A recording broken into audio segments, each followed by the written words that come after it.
Coming up today, a surprise cancer diagnosis, but not without hope. And told me that my chances of making it for the next couple weeks was slim.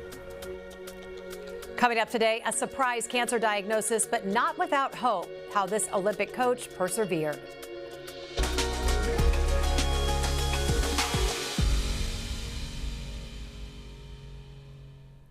Good morning, I'm Jessica Lovell, and welcome to the Morning Medical Update. Veronica Malone's doctor told her to get her affairs in order. She had cancer and it was already advanced. But 6 years later, she is surrounded by family, driven by gratitude, and counting each day as a gift. And these are all just different coaching awards. Veronica Malone breeds perseverance. These are top 20 in the world. I was renowned for being one of the toughest coaches we had in this country.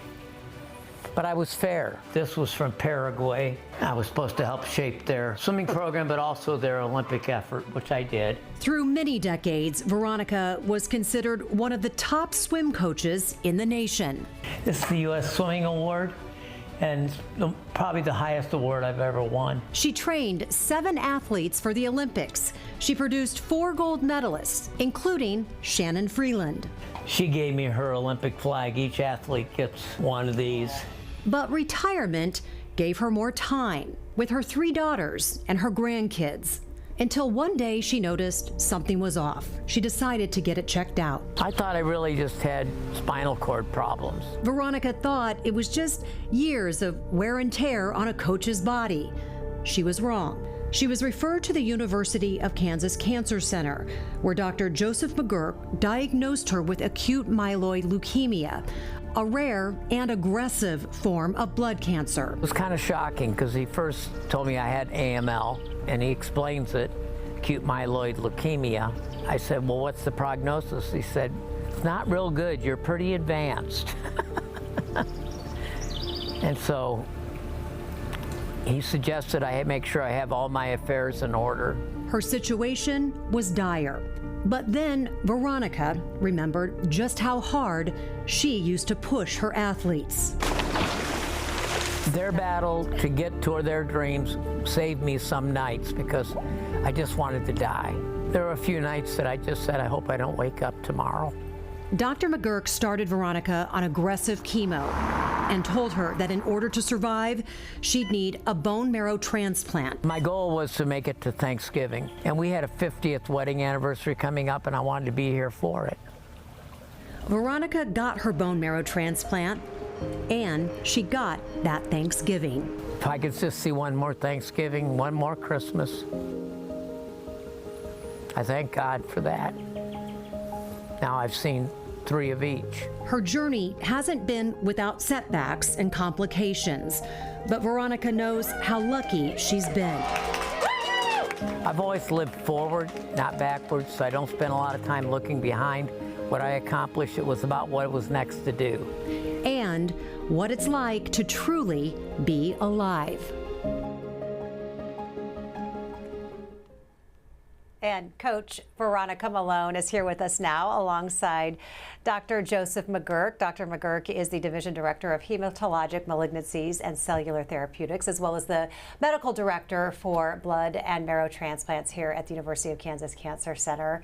Also, a crucial part of his team is Dr. Elizabeth Monks, an oncopsychologist working exclusively with blood cancer patients. It's just so great to have all 3 of you sitting here with us today. How are you? Doing very well. Thank you for having us. How great is it to be here with Coach? Oh, it's miraculous actually, and always fun to be with Coach Malone, and just wonderful to hear this compelling story told. Dr. Monks, how nice is it to be here with Coach Malone? It's fantastic. Watching that story is incredible, and I think just a really great representation of what so many of our patients go through and their incredible resilience and grit. Veronica, take us back really to the beginning. You mentioned feeling something was wrong with your spine. What did that feel like, and how was it progressing over time? Well, in the last year and a half before I had the crash and boom, which you saw the face, was I was down to, if I could walk 20 I wasn't using any canes or walkers. So I could barely walk 20 steps. So like when I would go to a youth soccer game or softball game or baseball game, I remember the last one I went to before this diagnosis. I could barely get into the park to go pick up my granddaughter from her softball game, and that was my job that day. And I had to sit down on rocks all the way in at Blue Valley Rec Complex, and I kind of knew that. I'd gotten to the stage of my life where I thought about everything, how far I was going to go, how close could I park to a door, because how many steps would it take to get in. And I had gone in for it, finally had committed to getting it looked at. I went to the orthopedic hospital because I thought I had a spinal problem and a neck problem. I had no idea the magnitude of it. And so they, only through my connections, because I had dealt with a lot of the orthopedics there through my journey as a coach, and I'd had 2 hip replacements, and so and a shoulder reconstruction, and I went to where I knew, but I didn't get an appointment, but I got an urgent care appointment, which one of the top physician assistants looked at me and said, we need to get an MRI right away. So they got me in for an MRI that night, and they said, well, you have spinal stenosis, cervical stenosis. So I thought I had a diagnosis.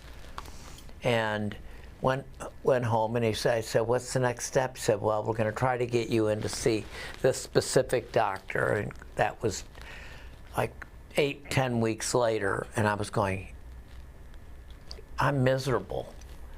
Sitting down, standing up, walking very far. But I accepted it and went home, and when I finally got to that appointment that morning, that's where my story really began. Because that's where you took that fall. Yeah, I stood up. I was at the orthopedic hospital in the waiting room, got up. And again, still not using canes or anything, because I'm stubborn, even though my wife had told me, you need to get a cane. You need stability. And I said, she had gone with me. She never goes to doctor's appointments with me.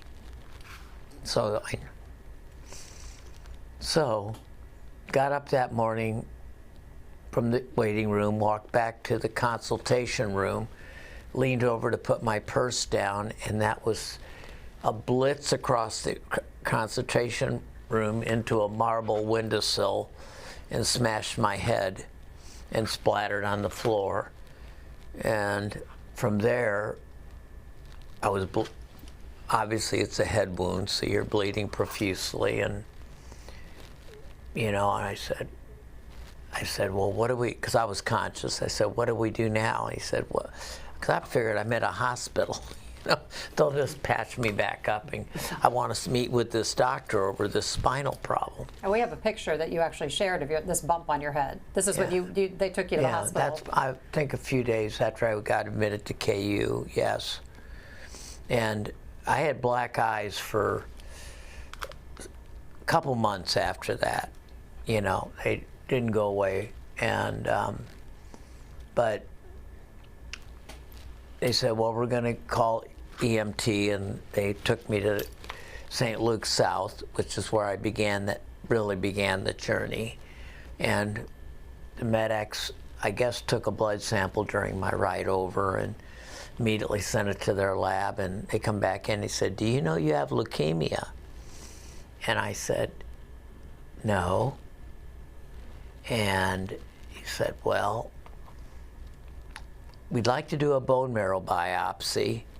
And I said, well, first explain what that is. And he said, well, we're going to kind of drill into your lower back and into your spine area, and we're going to extract some stuff. And I said, well, okay, that's fine. And I've got a pretty good threshold of pain, and couldn't feel any worse than I felt already. And he said, well, do you want to be put to sleep? And I said, no, I want to know what's going on. So I said, just, if you can flip me over, you drill, go for it. So they extracted it, and they said, and I think Dr. McGurk can better explain, the biopsy doesn't give you the answer right away. But they said, we really think you have leukemia, but we don't treat it here. We can send you to St. Luke's South. Now, I mean, St. Luke's on the plaza, and I said, well, if you're going to put me back in that EMT, take me to KU Medical Center. And I have to admit, I did not, I knew that you had been designated as cancer research and stuff, because I had done a number of things for KU since I retired.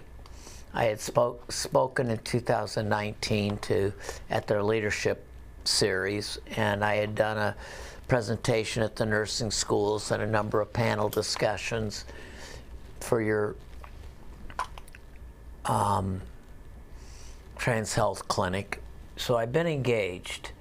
So I said, at least I know the place, because I never really, other than hip replacements, I've just kind of got through life. And so I went to KU, and by the time I got to KU, when I got wheeled up to the bone marrow transplant ward, I felt so,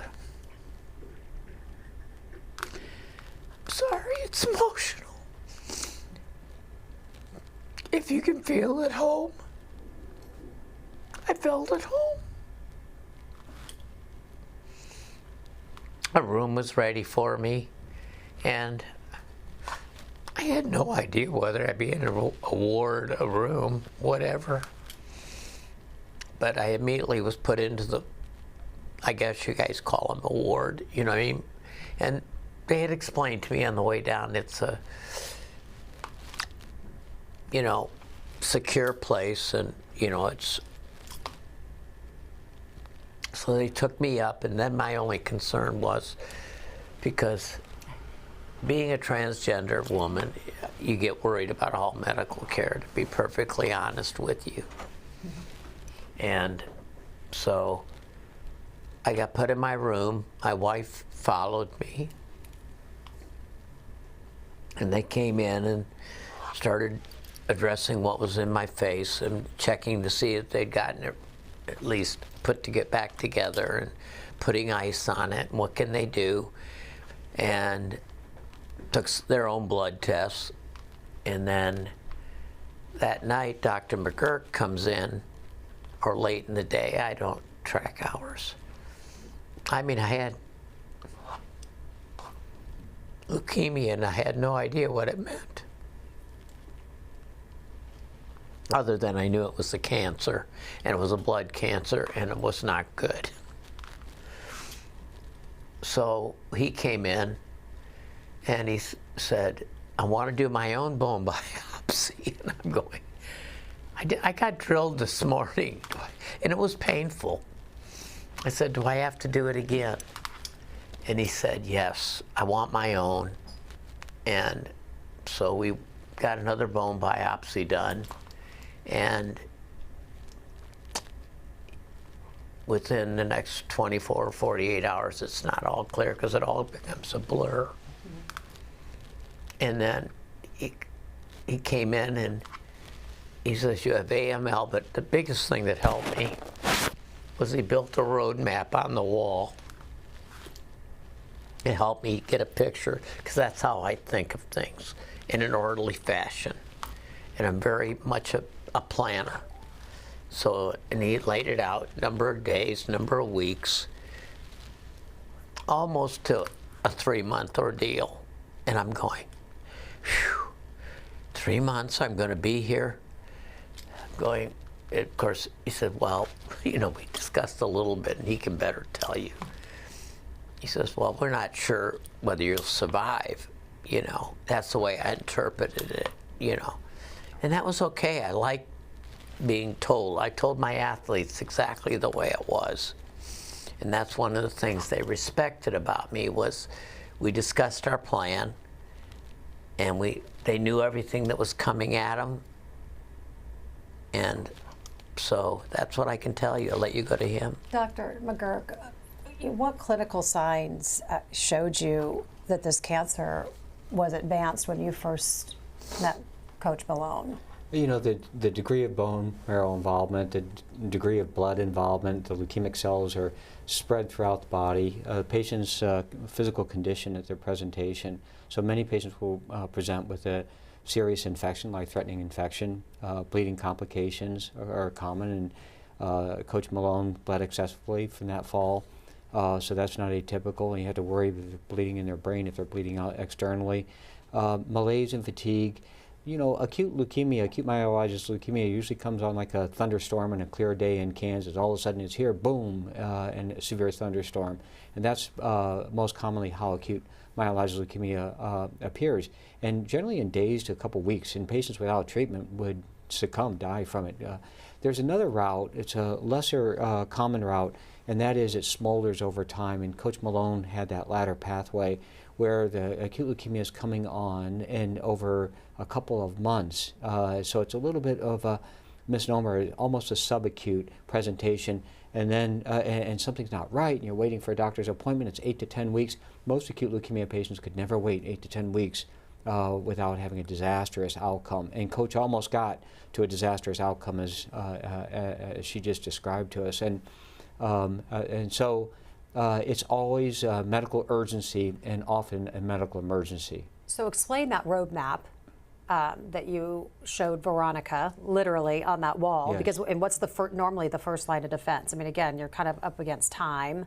It's very aggressive. So what were you trying to explain to her about, like, what the steps were going to be? Absolutely. As she described, admission to a specialized unit with HEPA filtration. And I'll just remark, patients treated at National Cancer Institute designated comprehensive cancer centers have a 50% better survival than patients treated in community hospitals. And acute leukemia really should always in this nation be treated at such a center, because a whole team, doctors, nurses, team psychologists, built around just acute leukemia and bone marrow transplantations. Critically important. Patients come in. The reason we insisted on a repeat bone marrow biopsy is many of the diagnostic molecular tests that we do and genetic tests on these bone marrows are simply not available out at community hospitals in a place where another bone marrow would be done. And we have to have that. It's essential, and it drives our recommendations and prognosis for the patient. Then we talk about, okay, what's the prognosis? And Coach was not in good shape. Coach didn't look like Coach does right now today at that presentation, and we were worried, very fragile. Were we going to be able to get Coach through it? Talk about intensive chemotherapy, which exacts a toll on patients under the best of circumstances, and those who are frail even more so. And then keeping Coach from having a serious bleeding complication, giving transfusions, antibiotics for infections which are inevitable, occur 100% of the time in our patients after these therapies. In a month in the hospital, if all goes well. I have to ask you, because I know you're getting to work when you meet your patient about a plan, and you've got to get these patients better, but you're also having that tough conversation of getting your affairs in order. I mean, Absolutely. That stood out to me when I first sat down with Veronica, and I thought, gosh, that must, and of course I know you, and I'm thinking, God, how does Dr. McGurk have those kind of conversations with patients? What are those conversations like for you, just personally? I mean, when you take the doctor part out of it, I mean, what are those like for you? They're always very difficult. The teaching in medicine is that you have to be removed and impartial. That's not possible. You are involved, and you look at this is my sister, my brother, my child, my parent, and treat them like you would treat your own family member, and patients respect that enormously. And you really have to do that, but you have to stay objective and be careful, and you must be honest. We're ethically and morally obligated to be honest and straightforward with our patients so they know exactly what they're dealing with. And you are obligated to educate them so they can make informed choices, and they understand fully, and their family understands the risk benefits of moving forward or not moving forward in some cases. And that's how patients can make informed decisions. And they have every right in the world to know. In medicine, all too often, historically, we have been rightfully accused of not being in the field, of not being straightforward, and patients not clearly knowing what they are confronted with. That's not right. That's not how we roll at KU in our program. We tell it like it is, with understanding and compassion, and then what can we do about it? Yeah, and then you have everything to work with, and Veronica said how much she appreciated that you know, that's how she rolled with her athletes, and Yes, that's how she wanted it. Dr. Monks, I want to bring you in because you were such a vital part of Veronica's treatment plan as well. How do you approach the mental health conversation with a patient who's critically ill? Their survival isn't guaranteed. I mean, what are those first initial conversations like? Yeah, I think it's important to really get to know the patient, because every patient comes with strengths to capitalize on, especially athletes who I think come with a lot of built-in skills and resiliency, like I said, and grit that they can really use and apply to their journey.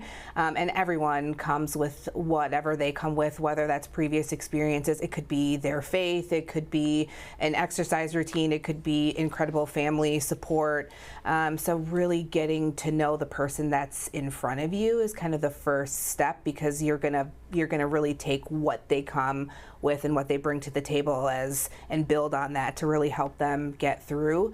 I always say that tears are an important part of the process, because I think of it as emotional sweat because everyone is working so hard emotionally that you can't not sweat when you're doing all of that work.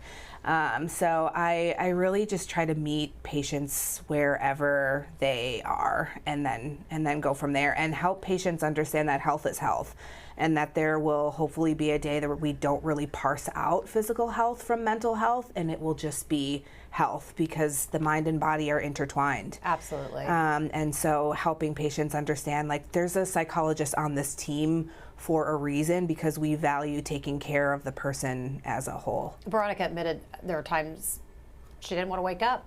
When a patient tells you something like that and is open, and thank goodness they're open like that. Right. How are you to respond to something like that? Where do you take it from there? I usually say, I bet. I can understand that there are times when you don't want to get up, and there are times when it feels unimaginably hard, and probably a lot of ways that people around you cannot understand that, because we're not in our patients' shoes. And it's also our job to coach, right? To figure out, and you got to get going, right? Yeah. I am a big proponent of both, and that you can do kind of two things and feel multiple things at once. You can be hopeful and hopeless. You can not want to get up and get up, that you can kind of do these things at the same time. So I think it's really important to validate wherever a patient is, and then say, okay, you can be there right now, and it makes a lot of sense why you're there, and then let's figure out how we're going to move forward. As an expert coach, were you properly coached? Yes, I was, because I'm not a very good patient, I'm sure. That would be the classification. Just because I didn't fear death, and I have taught taking ownership. In fact, my reminder to myself and a couple, when I retired and I transitioned, and then this, it was about owning my own black line. And I coach in the sport of swimming, where people ask me, how do they do that, going up and down that pool every day for unbelievable number of hours, unbelievable number of days? Because my top athletes in my elite group were training between 30, 40 hours a week, besides going to school, because they're mostly high school students. And, and I said, well, they do, first place, they put in about 30 hours just driving back and forth to practice, because they have a distance to get there. And I said, I can at least do this. And that was part of my ownership. And trying to be as tough as I expected them to be. I love that. I love that. Those tables kind of turning. Dr. McGurk, let's talk about because I want to talk about the bone marrow transplant, because Veronica needed to be well enough to receive one and to stabilize. What made her a good candidate for that? When was she able to get one? And then how did you go about finding a donor? And were there any challenges with that? She went into remission with chemotherapy, which is an absolute prerequisite, but not curative. So the only chance that we were going to cure Coach Malone's leukemia was through a bone marrow transplant. But as mentioned, when Coach Malone first presented, she was really quite frail. We leveraged exactly what Dr. Monks and Coach Malone have been talking about. Once I understood that Coach Malone was the person, and actually there had been a lot of talk behind the scenes saying, do you know who that is? And so I quickly did my Google work and such and figured out who that was, and it was like, yeah, we're going to use this. We're going to leverage this information. We're going to coach the coach. And that's exactly what we did. We coached the coach, and Coach Malone made progress and got to the point where we felt statistically we could safely go into a bone marrow transplant. Still many risks and many dangers around the corner, but we thought that we could do it. Always believed in Coach Malone. Coach Malone's attitude and determination is what got her here today. However, our leveraging, understanding who Coach Malone was critical to that effort. So you had to learn a little bit about the patient. Absolutely. And how to manage the patient. That's exactly right. And we have meetings where Dr. Monks is feeding us information and saying this is where this person's coming from, and like and a full-on operation. That's right, making sure that we're well informed before we have crucial conversations with Dr. patients. Monks giving you the intel, the Yes. important intel. Be sure to ask your questions. You can use the chat on YouTube or Facebook. You can email the Medical News Network. That information is on your screen. Veronica, Coach, how long has it been since the transplant? Well, I'll be honest with you. I've never lost track of time, but I have lost track of time. I think I'm approaching my second year, which will be this April. As Dr. McGurk explained to me, April 4th was my new birthday. Mm-hmm. And so now it's because I've been living holiday to holiday or birthday to birthday for 9 grandchildren and my wife, you know, or an anniversary, you know, I've just kind of focused on that. Whereas I used to understand exactly what month, what day of the week, where you were at, because I was famous for what I called my 4-year plan. So his plan made sense to me because that's how I ran my program, you know. It was from Olympic to Olympic, you know, and you start where you want to end and you come backwards, and then you walk the path.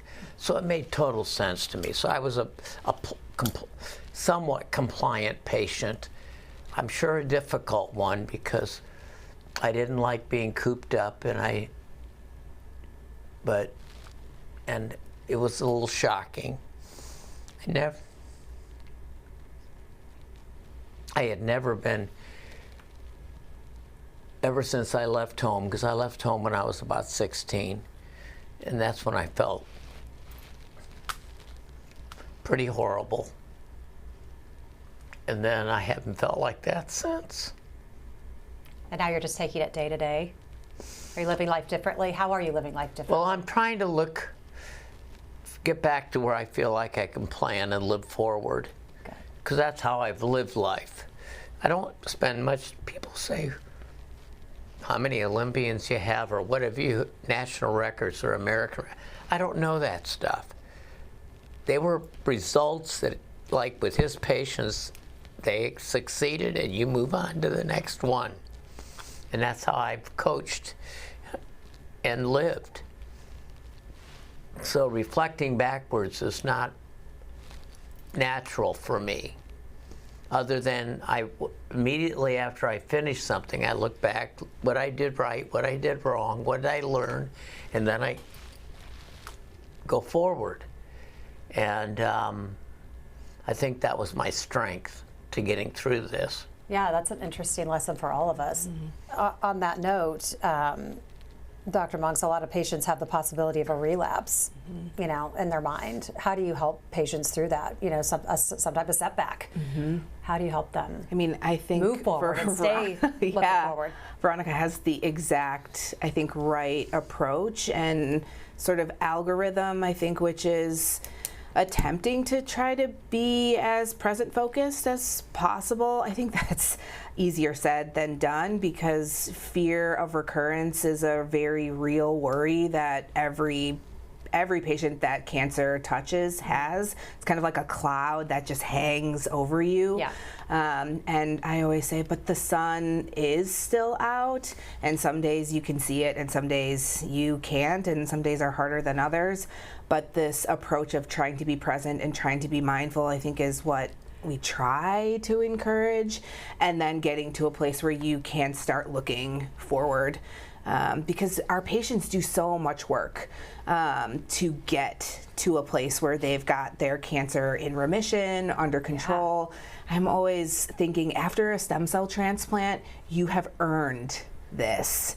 You have sacrificed so much to get here. I want you to enjoy what you've earned and not let that fear of recurrence hamper you too much. Yeah, and I like that, because when I spoke with you originally, it was this, I'm just trying to get through each day today, and that idea of getting back to, I want to start looking year to year again, you know, getting back to how you used to be. I am going to ask you, though, to go back a little bit, you know, like 5 decades, just very quickly. Yeah. 5 decades when you co-founded the Kansas City Blazers. Yes, cancer is not going to be your legacy, my friend. This is your legacy. I'm sorry, but this is your legacy. You started the Kansas City Blazers 50 years ago. Right here, these 2 coaches, if you'll hold on this right here, these 2 coaches actually coach my children. So right. you are setting the standard for swimmers decades to come. So tell us a little bit about the Kansas City Blazers. Kansas City Blazers, I came here to Kansas City in 1974-75 to start the program. We just celebrated a 50th anniversary of the club. I've been retired since 2010-11, and so it's under new leadership and new everything else, but the club lives on. That's the most important thing. And because part of our motto was the eternal, which our logo is a half sun, which came from when I first moved here. I had never seen blue skies like you see in the Flint Hills. I lived in Toledo, Ohio, which is on Lake Erie, and it's just clouds and dreary. And to come here and see cloudless skies and deep blue was heaven. Well, thank you for all that you've done, and just inspiring young kids for 5 decades. It's really incredible. It's really incredible. I want to get to a couple quick questions from our audience, if I can. And just one great comment from Ruth. Ruth says, "What a brave individual. Thank you for telling your story on so many levels." Thank you. Jeremy has a question. When I think about cancer, I usually think of it like a place, a tumor or area, and that's where the cancer is. But with a blood cancer like this, how does that work? Is there still a kind of home that the cancer is focused on, or is it just kind of everywhere throughout the body? And how does that change what you do with it? It's both. So its home, where it derives, is the bone marrow. And we have bone marrow throughout all of our long bones, our ribs, our skull. And oftentimes, as was the case for Coach Malone, when patients present, they will present with bone pain and confuse it, for example, in Coach's case for possibly I've got a spinal process going on or such, because the spine is very rich in bone marrow. But the cancer cells, the leukemia cells, don't stay in the bone marrow. The bone marrow generates all the blood elements. And so the cancer cells, too, just like blood cells, are moving out of the bone marrow into the bloodstream in every tissue in the body. So the leukemia is everywhere, essentially. And so you have to treat the patient in a way that's going to get a therapy effectively everywhere in the body and not just zoned in on one specific place. Dr. Monks, I'm going to let you get us started on what do you want the big takeaway to be from our conversation today? Well, legacy, I think, is a big theme for today, that cancer does affect everyone, and I think also it's important to realize that people are much more beyond their cancer. And that's why it's so important for us to get to know our patients, because not only does what every person bring to the table, not only does that help them get through the process, but recognizing that each person is so much more beyond their cancer. That's important, but I think also helps them stay motivated for getting through and getting past it. So I think that's really important, and also just recognizing that taking care of like the whole person is an incredibly important part of what we all do here at the Cancer Center. Thank you for what you do. Coach Bellone, what do you want the big takeaway from your story to be? Perseverance in life's every day is a treasure. And so don't expect it, enjoy it. And realize that tomorrow's not guaranteed. So, and realize that the world that's there to support us is huge. And allow them to help.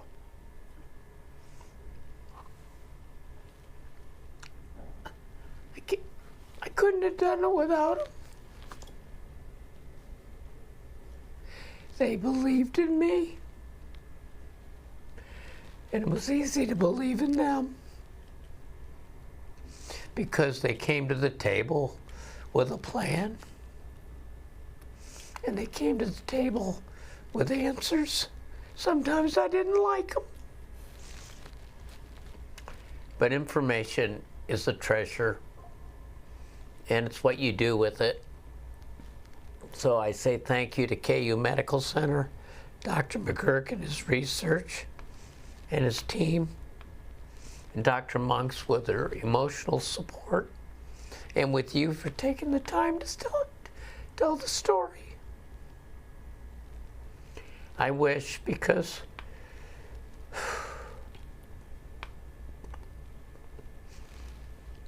as much as I'm frustrated sometimes, because I don't still walk very good, and if I have to walk very far, I have to use a walker.